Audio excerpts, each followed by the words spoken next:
All right, guys, thanks for tuning in to part 2 of the Ford GT video. In the first video, we covered how to prep the car, primarily using the CarScope products, a new range that I recently brought on.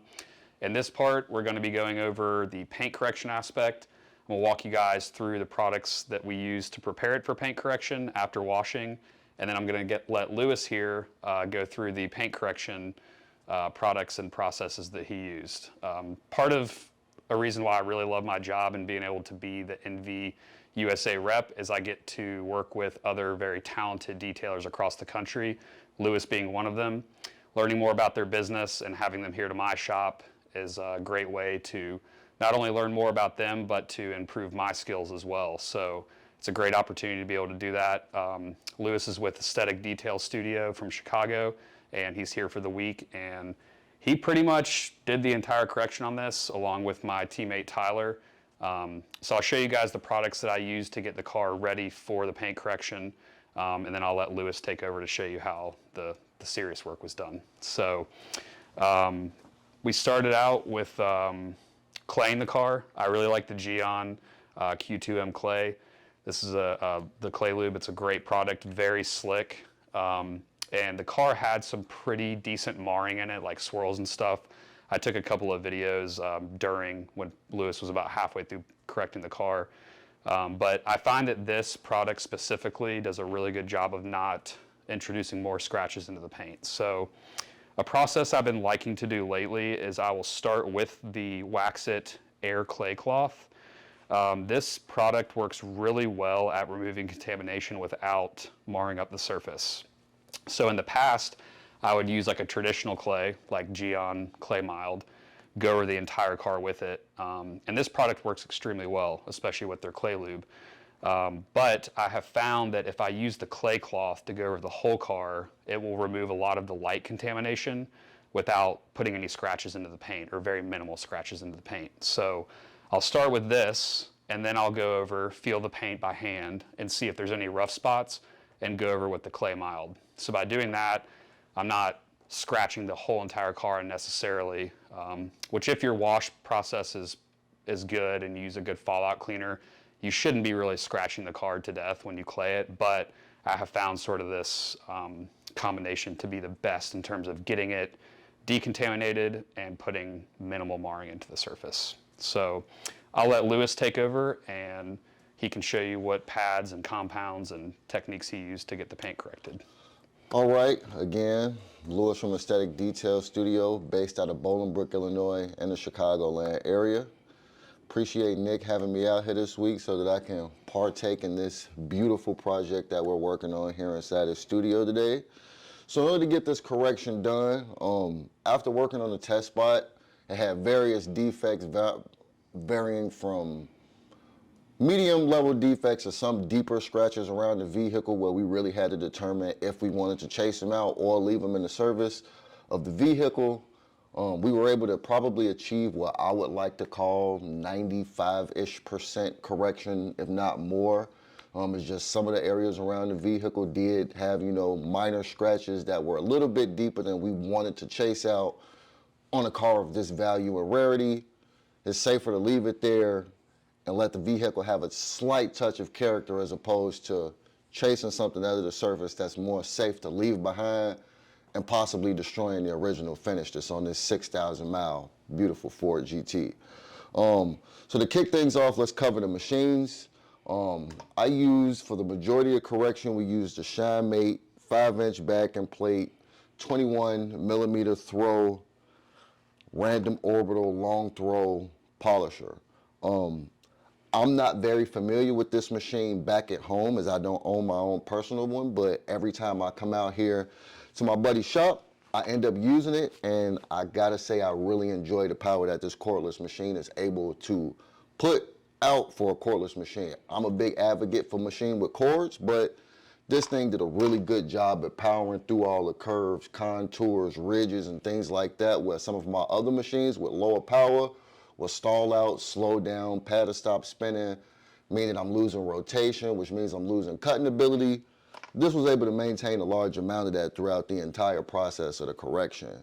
And then for some of the more intricate edge work, tight work, some of the more so direct, more aggressive cutting in areas where I wanted to do some more exacting compounding. I used the Flex PXE 80 cordless 12-volt polisher. I own one of these back at home and I absolutely love it. I switched between the 3-inch back end plate with the 12mm throw, and I also used a rotary for some tight end edge work attachments, you know, with a quick disconnect, so I could just quickly switch between the two operations of the machine as I went through. As far as cutting fluids, for the majority of this correction, I use one of my new latest and greatest favorite products that I've discovered out there in the industry is NV Precision. This product has not yet stopped amazing me as far as capability and the amount of finish that I can get out of this product. With this combination with a Lake Country Blue HDO pad, available on Parks Car Care by the way, I was able to correct out a large amount of defects, and if this was a one-step correction that I was chasing, I probably could have got satisfactory results, but on a project like this, I wanted to take it one step further and finish it down just to bring out the highest level of gloss and clarity. So that brings me to the NV Finesse finishing polish. And I use that along with the black HDO Lake Country pad, also available on parkscarcare.com. This combo, as you can see, was able to go into the paint any possible light micro marrings, scratches, light defects that could have been left behind at all by this initial compounding step. This went back in, polished those out, refined the surface to a high gloss shine, and left this deep wet look on the surface of the vehicle. And then for those areas where we did have a bit more scratches, where this combo didn't necessarily deliver the level of aggression needed to pull the defects from the surface, I used Angelwax Resurrection heavy cutting compound along with the Lake Country microfiber cutting pads, and of course I use them in a 3 and 5-inch variety across all three. And by using this on the 3-inch cutting pad, I was able to really focus down the area where I was trying to chop out those defects and level them out the surface without constantly compounding the entire panel or the entire surface around it. As of course, as we all know, any form of paint correction, we're leveling off clear coat from the surface of the vehicle in order to go from the top of that defect down to the bottom of it in order to reduce it, if not remove it completely from the surface of the vehicle. And of course, with the aggression level that I did have here, I still had to finish the surface back down, and the paint reacted very well to this Finesse and black Lake Country HDO pad combination. So I was able to get the compounding done and then come back and finish out all of the micro marring and hazing that I installed on the surface of the vehicle with this combo. All in all, I'll probably say it took us a solid maybe 12 to 15 hours to get this entire vehicle corrected out. Starting from the front and working to the rear of the vehicle, this was an intricate correction just because you do have a lot of vents, air dams, pockets, contours, curves, louvers in the rear, a lot of trim areas where you really want to be careful using cutting polishes and compounds, because if you hit those with the wrong thing, you'll stain them. And trust me, you don't want to stain the trim on a vehicle like this. But right.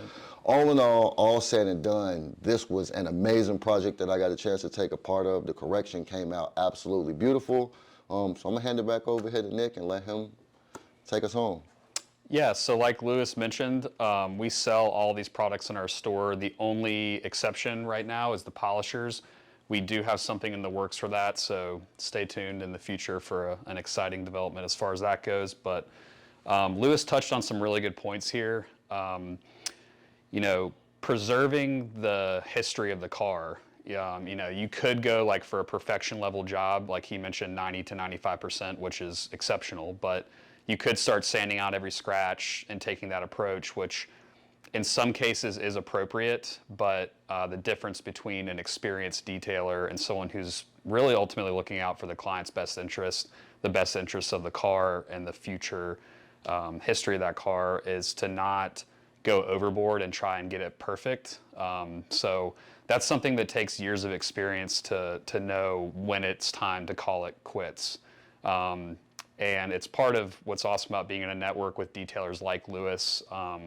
we're always texting and group messaging each other constantly about the projects that we're working on, especially ones like this, like a very special car, to be able to bounce stuff off of each other and kind of get a second set of eyes on it, so to speak, to say, hey, you know, do you guys think it's worth going after this? And that applies to correction, coatings, PPF, everything that we do here. So thank you again, Lewis, for coming out here, man. Thank you for having me. It's been amazing. And he mentioned he spent 12 to 15 hours on this. That's just the correction. You know, obviously I prepped the car and got it ready and pulled it in here, and Tyler taped off all the sensitive areas. So it's a serious amount of work. Something to keep in consideration if you are a customer and someone's trying to sell you on a polishing service and they tell you, you know, it's going to take a day or something like that. Would definitely do your homework and research to make sure that you're getting an appropriate job for what you're paying. So we're going to get this thing re-washed. The polishing process did create quite a bit of dust. So the next step is going to be to put PPF on the front end. I'll be walking you guys through how I'd perform that on a completely custom job like this. It's not going to be any pre-cuts. I don't think there's any available. Or if there are, they're probably very outdated patterns. So it's going to be totally hand-cut custom job. But yeah, we're going to pull this thing outside, probably give it a wash with Baltic at 10 to 1, and pull it back in here and get started back up.